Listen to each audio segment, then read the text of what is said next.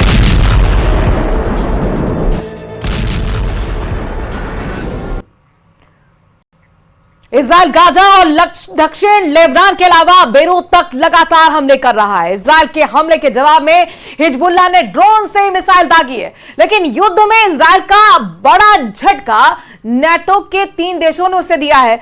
तुर्की के president Erdogan के दांव से इजराइल बहुत बड़ी मुश्किल में घिरता नजर आ रहा है।